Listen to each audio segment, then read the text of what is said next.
అన్నమయ్య జిల్లా రాయచోటి నియోజకవర్గం లక్కిరెడ్డిపల్లిలో junior college సమీపంలో ప్రభుత్వం ఎంతో ప్రతిష్టాత్మకంగా రాష్ట్ర వ్యాప్తంగా చేపట్టిన మన ఇల్లు మన గౌరవ కార్యక్రమాన్ని గృహ నిర్మాణ వారి ఆధ్వర్యంలో లబ్ధిదారులకు అవగాహన సదస్సు నిర్వహించడం జరిగింది.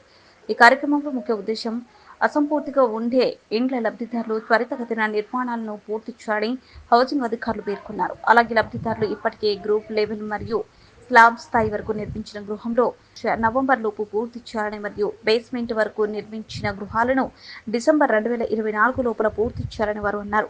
అదేవిధంగా లబ్ధిదారులను మండల యువ నాయకుడు యనమల మదరమోహన్, డాక్టర్ సెల్ షఫీ నాయక్, జనసేన మండల ఇన్ఛార్జ్ నిమ్మలపల్లి పవన్ కుమార్ మాట్లాడుతూ ప్రతి ఒక్క లబ్ధిదారుడు అసంపూర్తిగా ఉండే తమ ఇండ్లను పూర్తి చేసి మీ కలలను సాకారం చేసుకోవాలన్నారు. కార్యక్రమంలో భాగంగా ఉపాధి హామీ తరఫున 90 రోజులు పని దినాలు ఇవ్వబడతాయి. బేస్మెంట్ పూర్తయిన ఇంటికి 50 రోజులు ఇస్తాము. ఇల్లు పూర్తయిన ఇంటికి మిగతా 40 రోజులు 90 రోజులు పూర్తవుతాయి. ఈ సొంత ఇల్లు కలిగి ఉండడం మహాభాగ్యం. సొంత ఇల్లు లేకుండా బయట వాడవీళ్ళల్లో కూడా ఉండడం కొంచెం సమాజంలో కూడా అంతగా గౌరవం ఉండదు. కానీ ప్రభుత్వం మీకు ఒక కుటుంబానికి ఒక శాశ్వతమైన గృహంగా ఉండాలా అనేది ఒక ఉద్దేశం. అది విజన్ 2047 అని మన స్వాతంత్రం వచ్చిన 100 సంవత్సరాల లోపల అందరికీ ప్రతి కుటుంబానికి వాళ్ళ నివాసానికి ఒక సొంత ఇల్లు ఉండాలా, మంచిగా ఉండాలా అనే ఉద్దేశంతో ఈ గృహ నిర్మాణ పథకాలు ఇటువంటి రకరకాల పథకాలు ఏర్పాటు చేస్తుంది. ఇప్పుడు మనం గృహ నిర్మాణ పథకం గురించి మాట్లాడుకుందాం.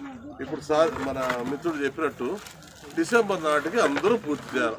అది మన బాధ్యత. మనం జనవరిలో పూర్తి చేసి ఫిబ్రవరిలో పూర్తి చేసి డబ్బులు రాలేదంటే మాత్రము అది కొంచెం ఎబ్బేటుగా ఉంటుంది.